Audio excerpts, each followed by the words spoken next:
గౌరవనీయులు మాజీ మంత్రివర్యులు శ్రీ బాలినేని శ్రీనివాసరెడ్డి గారిని ప్రసంగించాల్సి కోరుచున్నాం. ప్లీజ్.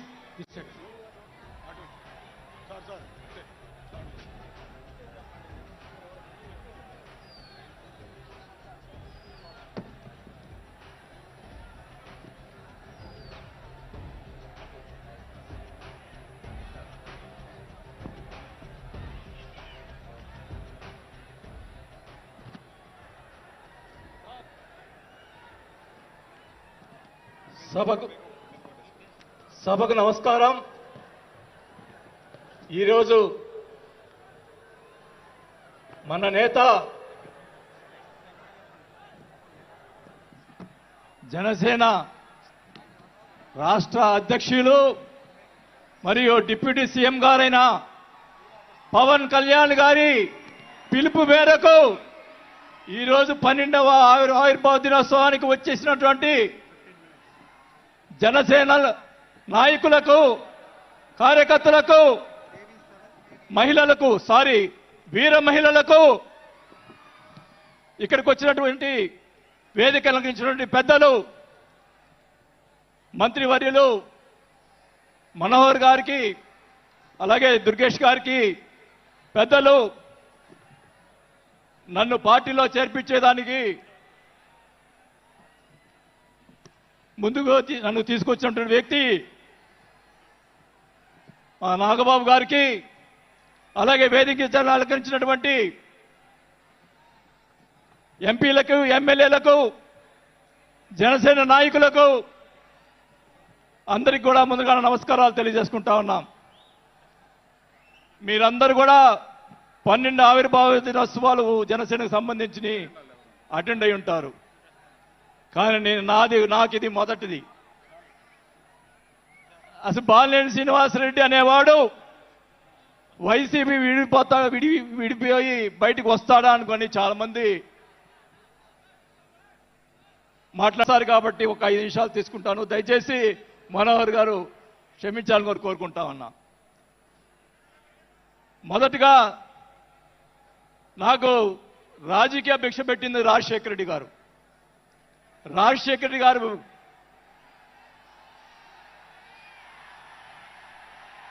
చెప్తాను, వినండి. నాకు రాజశేఖర రెడ్డి గారైనా ఎన్టీ రామారావు అయినా నాకు ఇష్టం. మీరు దయచేసి వినాలా. నేను నిజాలు చెప్తాను, పిఠాపురం సాక్షిగా అన్ని నిజాలే చెప్తాను. వినాలా, నాకు జరిగిన విషయాలు కూడా చెప్తాను.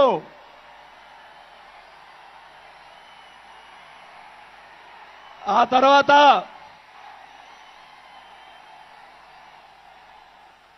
ఆయన జగన్మోహన్ రెడ్డి గారు పార్టీ పెడితే రాజకీయ భిక్ష పెట్టాడు కాబట్టి నేను మంత్రి పదవి వదులుకొని ఆయన వెంట నడిచాను. నేను 4 సంవత్సరాలు, మనోహర్ గారికి తెలుసు, 4 సంవత్సరాలు మంత్రి ఉంది నాకు. అయినా కానీ నాకు రాజకీయ భిక్ష పెట్టాడు కాబట్టి, మానవత్వం అనేది ఉంది కాబట్టి నేను ఆ రోజు ఆయనకి తలిచాను. కానీ ఏం జరిగింది, నాకు మంత్రి వదిలిపెడితే మంత్రి ఇచ్చి మంత్రి తీసేశాడు. అవన్నీ నేను కూడా బాధపడిన, నేను మంత్రి అనేది ఐ డోంట్ కేర్. ఆ రోజు 4 సంవత్సరాలకే వదిలిపెట్టాను. నేను ఒకటే చెప్తా ఉన్నా, మన వంశీ గారిని ఆయన చెప్పాడు కదా, మన ఈయన సినిమా యాక్టర్, ఆయన పేరేంటి, పోసాని మురళి గారు, వాళ్ళని అరెస్ట్ చేస్తే ఈయన పోయి జగన్మోహన్ రెడ్డి గారు పోయి వాళ్ళని పరామర్శిస్తాడు. నేను ఒకటే చెప్తా ఉన్నా, రఘురామకృష్ణరాజు గారిని నిన్ను ఏదో మాట్లాడితే ఆయన లోపల పెట్టించి, కుదగొట్టించి, కాలు చేతులు ఎర్రగొట్టించి లోపల పెట్టించావే. 17 సంవత్సరాలు ముఖ్యమంత్రిగా చేసినటువంటి చంద్రబాబు నాయుడు గారి కుటుంబాన్ని, భార్య గురించి మాట్లాడితే వాళ్ళకి బాధ కలగదా అని అడుగుతా ఉన్నా. ఆ రోజే నేను ఖండించాను, నేను అసెంబ్లీలో ఆ రోజే. అలాగే మన నాయకుడు పవన్ కళ్యాణ్ గారు, ఆయన గురించి మాట్లాడావు పోసాని మురళీకృష్ణ గారు. ఆయన కళ్ళైరు చేస్తుంటే లక్షలాది మంది జన సైనికులు నీకు తుప్పు తుప్పుగా రాలగొట్టేవాళ్ళు. ఆయన మౌనం వహించారు. నేనైతే చెప్తా ఉన్నా, కుటుంబాన్ని అలా మాట్లాడారు కాబట్టి వాళ్ళని 9 నెలలు, ఇంకా 9 నెలల తర్వాత అరెస్ట్ చేశారు. నేనైతే గవర్నమెంట్ ఇచ్చిన మరుసటి రోజే లాఠీతో రాలగొట్టించి లోపల వేయించేవాడిని కూడా ఈ సభకు తెలియజేసుకుంటా ఉన్నా. చేసినటువంటి దుర్మార్గాలు ఎక్కడ పోవు, దుర్మార్గాలు ఎక్కడికి పోవు. ఒకటే చెప్తా ఉన్నా, నేను 5 సార్లు ఎమ్మెల్యే, 2 సార్లు మంత్రి అయినా కూడా, నేను ప్రతిపక్షంలో ఉన్నప్పుడు కూడా మన నాయకుడు పవన్ కళ్యాణ్ గారు వైసీపీని ఒకరోజు అందరినీ తిడుతూ ఒక బాలినేని శ్రీనివాసరెడ్డి గారు లాంటి మంచి వాళ్ళు ఉన్నారని చెప్పి ఆ రోజు చెప్పిన రోజే నేను జనసేనలో చేరి ఉండాలి అని కూడా తెలియజేసుకుంటా ఉన్నా. ఆ రోజు చేరకపోవటం నా దౌర్భాగ్యం.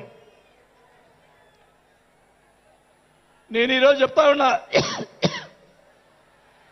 స్పీచ్ 9 నెలలు అయిపోయిందమ్మా ఇవ్వటం, అందువల్ల గొంతు ఇది అయిపోయింది.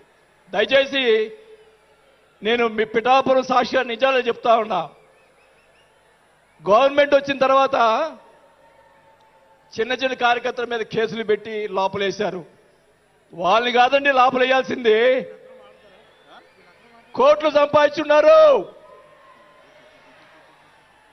వాళ్ళని ఇంకా లోపలేలా, అదే నా బాధ. స్కాములు చేస్తున్నారు, కార్యకర్తలు పట్టించుకోలేదు. కోట్లు సంపాదించి ఈరోజు రకరకాలుగా మాట్లాడుతూ ఉన్నారు. పవన్ కళ్యాణ్ గారి గురించి మొన్న మాట్లాడాడు జగన్మోహన్ రెడ్డి గారు. ఏదో కౌన్సిలర్ అన్నాడు, ఏదో అన్నాడు. అయ్యా జగన్మోహన్ రెడ్డి గారు, మీ నాన్న దయతోటి నువ్వు ముఖ్యమంత్రి అయ్యావు. మీ నాన్న అంత అడ్డు పెట్టుకొని, మా నాయకుడు ఇప్పుడు జనసేన నాయకుడు పవన్ కళ్యాణ్ గారు స్వశక్తితో ఈరోజు లక్షలాది మంది అభిమాన పాత్రులు అయ్యాడని గుర్తుపెట్టుకోవాలని కూడా తెలియజేసుకుంటా ఉన్నా. మీ నాయనతోటి వెనక ఒకసారి ముఖ్యమంత్రి అయ్యావు, ఇంకా చూద్దాం. నేను ఒకటి కూడా చెప్తా ఉన్నా, నేను పవన్ కళ్యాణ్ గారిని కలిసినప్పుడు రాశారు చాలా మంది, కొన్ని పత్రికల్లో మీడియాలో రాశారు. ఏం రాశారు?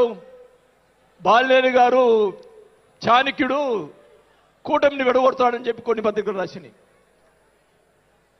నేను అనుకున్నాను, నా వల్ల పవన్ కళ్యాణ్ గారికి ఏ ఇది రాకూడదు.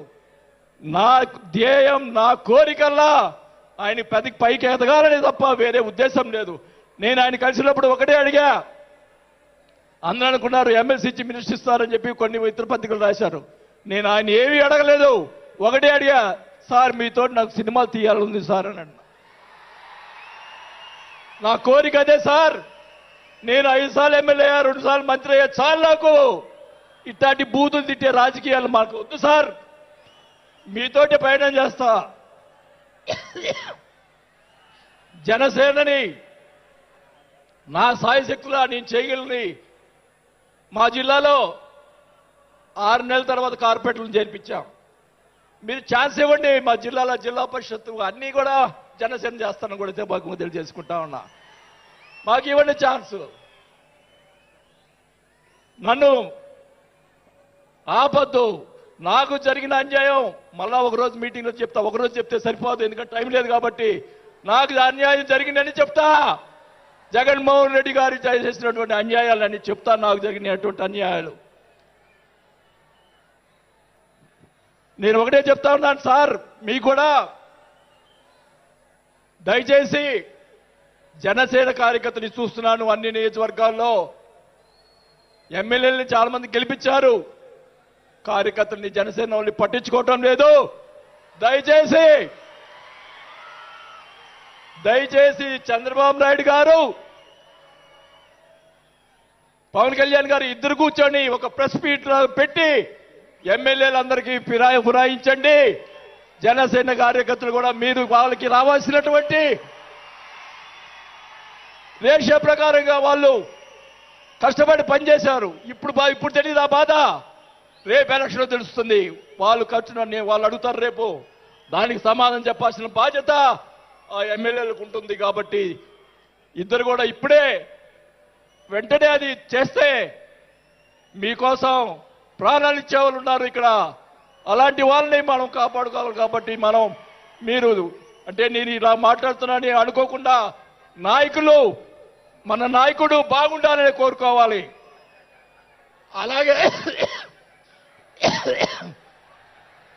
అలాగే మీరు కూడా జన సైనికులు కూడా మీరు కూడా మీ పక్కన వాళ్ళని మంచిగా చూడండి. మన పార్టీ పైకి తీసుకొచ్చేదానికి మన నాయకుడు ఇంకా ఎదిగేదాని కోసం ఇంకా కూడగొట్టుకోవాల్సిన బాధ్యత కూడా మీ మీద ఉందని కూడా ఈ సభాముఖంగా తెలియజేసుకుంటా ఉన్నాం. మన నాయకుడు మనల్ని కాపాడుతాడు. మన నాయకుడిని ఎదిగించేదాని కోసం మీరందరూ కూడా కష్టపడాలని చెప్పి కూడా కోరుకుంటూ నా ప్రాణం ఉన్నంత వరకు నేను పవన్ కళ్యాణ్ తోటి గారితోటే ఉంటాను. నాకు పదవి వచ్చినా రాకపోయినా పర్వాలేదు, నేను పవన్ కళ్యాణ్ తోటే ఉంటాను.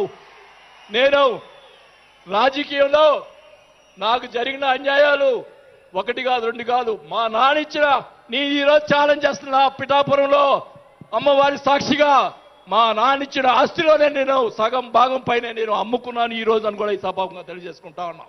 అయినా కానీ నేను లెక్క చేయను.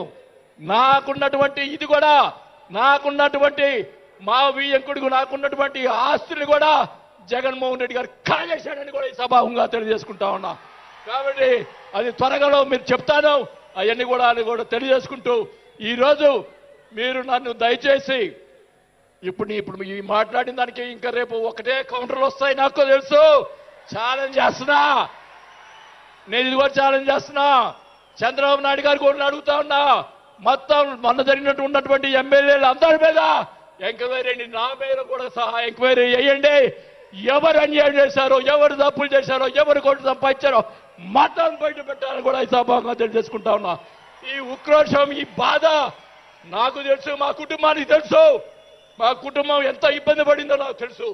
కాబట్టి పవన్ కళ్యాణ్ గారు ఆయన ప్రతిపక్షంలో ఉన్నప్పుడు కూడా బాల్యం లాంటి మంచి వాళ్ళు అని అన్నప్పుడే నాకు ఆ రోజు నేను చేరుండాల్సింది పవన్ కళ్యాణ్ గారిని. కానీ ఈరోజు అది నాకు ఆ రోజు రాత బాగాలేదు కాబట్టి ఈరోజు ఇలా ఉన్నాను. నాకు పోయినా పర్వాలేదు కానీ నేను ఆయన సేవ చేసుకున్నాను. కానీ నా కోరిక, నాకు రాజకీయ పదవి వచ్చినా కాబట్టి నాకు ఒక కోరిక ఏంటంటే పవన్ కళ్యాణ్ గారు నాకు మాట ఇచ్చాడు సినిమా తీస్తానని. ఆ సినిమా తీస్తే చాలని చెప్పి కూడా శ్రీబాబుగా తెలియజేసుకుంటూ సెలవు తీసుకుంటున్నా. జై జనసేన. గౌరవనీయులు తెలంగాణ రాష్ట్ర ఇన్ఛార్జ్ శ్రీ వేమూరి శంకర్ గౌడ్ గారిని మాట్లాడుతుంది. దయచేసి తక్కువగా 1.5-2 నిమిషాలు అందరూ కూడా టైం దయచేసి. జనసేన ఆవిర్భావ సభ శుభాకాంక్షలు అందరికీ. అదేవిధంగా ప్రత్యేకంగా పిఠాపురం వాసులందరికీ పేరు పేరున ధన్యవాదాలు. మీ యొక్క ప్రేమ, ఆదరణ ఈరోజు భారతదేశ